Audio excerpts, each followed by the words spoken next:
ఇక రేపైతే లక్నో వేదికగా సిఎస్కే వర్సెస్ ఎల్ఎస్జి మ్యాచ్ అయితే జరగబోతుంది. ఇక ఈ మ్యాచ్ లో జరగబోయే టాప్ 5 బ్యాటిల్స్ ఏవో తెలుసుకుందాం. మెయిన్లీ సిఎస్కే అయితే ఘోర పరాజయాలు చవి చూసి వాళ్ళైతే చాలా లో ఇన్ కాన్ఫిడెన్స్ లో ఉన్నారు. వేరాజ్ ఎల్ఎస్జి విషయానికి వస్తే వన్ ఆఫ్ ద టాప్ టీప్ అయిన కేకేఆర్ ని ఓడించి వాళ్ళైతే హై ఇన్ కాన్ఫిడెన్స్ లో ఉన్నారు. ఇక వీళ్ళిద్దరి మధ్యన జరగబోయే టాప్ 5 బ్యాటిల్స్ ఏవో తెలుసుకుందాం. ఇక బ్యాటిల్ నెంబర్ 1 విషయానికి వస్తే ఎంఎస్డి వర్సెస్ దిగ్వేష్ రాటి. వీళ్ళిద్దరి మధ్యన అయితే ఒక ఎగ్జైటింగ్ బ్యాట్ ఉండబోతుంది. మెయిన్లీ ఎంఎస్ ధోని అయితే స్పిన్నర్లకు, లెగ్ స్పిన్నర్లకు, మిస్టర్ స్పిన్నర్లకు చాలా తడబడుతుంటాడు. అలానే వరుణ్ చక్రవర్తి చేతులు కూడా ఆల్మోస్ట్ 4 సార్లు అవుట్ అయ్యాడు. అలానే last match CSK versus KKR జరిగిన మ్యాచ్ లో కూడా సునీల్ నారాయణ్ చేతిలోనే అవుట్ అయ్యాడు ఎంఎస్ ధోని. కాబట్టి ధ్రువ్ రాటి కూడా అదే మిస్టరీ జాతికి చెందినవాడు. కాబట్టి ఈవెన్ దిగ్వేష్ రాటి అంతే మంచి బౌలింగ్ కూడా కనబడుతున్నాడు. ఎల్ఎస్జికి ఆ మిస్టరీనెస్ ని యాడ్ చేస్తున్నాడు.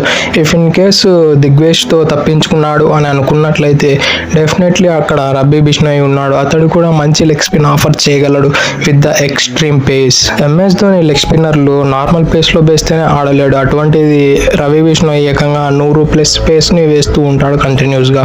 అతన్నైతే చాలా తడబడతాడని నాకు అనిపిస్తుంది. ఇక బ్యాటిల్ నెంబర్ 2 విషయానికి వస్తే Akash Deep versus CSK openers.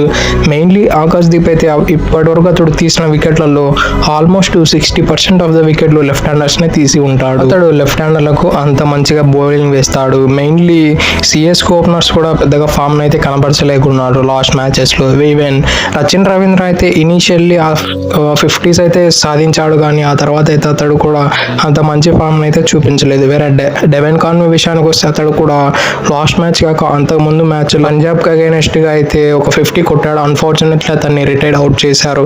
అక్కడ తన కాన్ఫిడెన్స్ కూడా లో చేసి పడేశారు. ఆకాష్ దీప్ అయితే ఒక ఎక్సలెంట్ బౌలర్. అతడైతే లెఫ్ట్ హ్యాండర్లకు చాలా టిపికల్ గా బౌలింగ్ వేస్తూ ఉంటాడు. లెఫ్ట్ హ్యాండర్లో వచ్చాడంటే అతడు డెఫినెట్లీ లెఫ్ట్ హ్యాండర్ని తప్పనిసరిగా అవుట్ చేస్తూ ఉంటాడు అతడు ఆడిన ప్రతి మ్యాచ్ లో. కాబట్టి ఈ మ్యాచ్ లో కూడా వీళ్ళిద్దరికైతే ఆకాష్ దీప్ నుంచి అయితే థ్రెట్ ఉంది. ఇక బ్యాటిల్ నెంబర్ 3 విషయానికి వస్తే Nicholas Pooran versus Ravichandran Ashwin. ఇక వీరిద్దరి మధ్యన స్టార్ట్స్ చూసుకుంటే ఇప్పటివరకు 28 బాలలో పార్టిసిపేట్ చేయగా 30 రన్లు కొట్టారు. యావరేజ్ చూస్తే 38, స్ట్రైక్ రేట్ చూస్తే 107.1గా ఉంది. అలానే ఒకసారి కూడా అవుట్ చేశాడు Ravichandran Ashwin Nicholas Pooran. Mainly Nicholas Pooran అయితే అద్భుతమైన ఫామ్ లో ఉన్నాడు. రవిచంద్రన్ అశ్విన్ అయితే పెద్దగా ఫామ్ అయితే కనబరచలేకున్నాడు. Off spin versus left hander అయితే చాలా మంచి బ్యాట్లే, కానీ నికోలస్ పురన్ అయితే ఆ ఛాన్స్ ఇవ్వడేమో అనిపిస్తుంది రవిచంద్రన్ అశ్విన్కి. ఎందుకంటే అతడు ఒక అద్భుతమైన ఫామ్ లో ఉన్నాడు. ఆ ఫామ్ ని కొనసాగిస్తూ రవిచంద్రన్ అశ్విన్ కి ఎక్కడే కానీ ఛాన్స్ ఇవ్వకుండా అతన్ని అటాక్ చేసే అవకాశాలు 200% అయితే నాకైతే అనిపిస్తూ ఉన్నాయి. ఇక నెంబర్ 4 విషయానికి వస్తే మాక్రమ్ వర్సెస్ ఖలీల్ అహ్మద్. ఇది కూడా చాలా ఎక్సైటింగ్ గా జరగబోయే బ్యాటిల్. ఇక వీరిద్దరి మధ్యన స్టార్ట్స్ చూసుకుంటే ఇప్పటివరకు 12 బాల్లో పార్టిసిపేట్ చేయగా 12 రన్లు సాధించారు. యావరేజ్ చూస్తే 12 ఉంది, స్ట్రైక్ రేట్ చూస్తే 100గా ఉంది.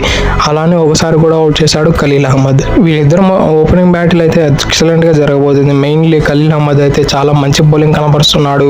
సిఎస్కే బౌలింగ్ లైనప్పటి నుంచి ఇద్దరు బాగా పర్ఫామ్ చేస్తున్నారు. అందులో నూర్ అహ్మద్ మరియు ఖలీల్ అహ్మద్ వీళ్ళిద్దరు అయితే అద్భుతమైన బౌలింగ్ కనపరుస్తున్నారు. మెయిన్లీ ఖలీల్ అహ్మద్ అయితే న్యూ బాల్ తో చాలా మంచిగా బాల్ స్వింగ్ చేస్తున్నాడు. మాక్రమ్ అయితే ఒకసారి అవుట్ అయ్యాడు కాబట్టి డెఫినెట్లీ ఆ మైండ్ లో అయితే రన్ అవుతుంటుంది. అలానే వీళ్ళిద్దరు కలిసి ఒక సంవత్సరం SRH కూడా ఆడారు కాబట్టి ఇతని స్కిల్ సెట్ కూడా అర్థమై ఉంటుంది. ఒకరికొకరికి తెలిసి ఉంటుంది ఒకరొకరి స్కిల్ సెట్. కాబట్టి వీళ్ళు ఈజీగా ఈ బ్యాటిల్ అడాప్ట్ అయ్యి ఎవరో ఒకరు పై చేయి సాధించే అవకాశాలు చాలా ఎక్కువగా కనిపిస్తూ ఉన్నాయి. బ్యాటిల్ నెంబర్ 2 విషయానికి వస్తే David Miller versus Matheesha Pathirana. Matheesha Pathirana అయితే అన్ఫార్చునేట్లీ లాస్ట్ మ్యాచ్ స్కోర్ తక్కువ ఉండడం వల్ల, వికెట్లు త్వరగా పడిపోవడం వల్ల మతీష పత్తిరాహనాని బదులు దీపక్ కూడా ఆడగలిగాడు. కానీ ఈ మ్యాచ్ లో అయితే డెఫినెట్లీ మతీష పత్తిరాహనా ఆడే అవకాశాలు 200% అయితే కనిపిస్తున్నాయి. If in case last match లోనే వికెట్స్ ఫాల్ అయినట్లయితే మనం ఏమి చేయలేం. అలా అయినా కూడా మతీష పత్తిరాహనాని ముందుగానే ప్లేయింగ్ లెవెల్లోకి తీసుకొస్తే కొంచెం అడ్వాంటేజ్ అయితే ఉంటుంది. కానీ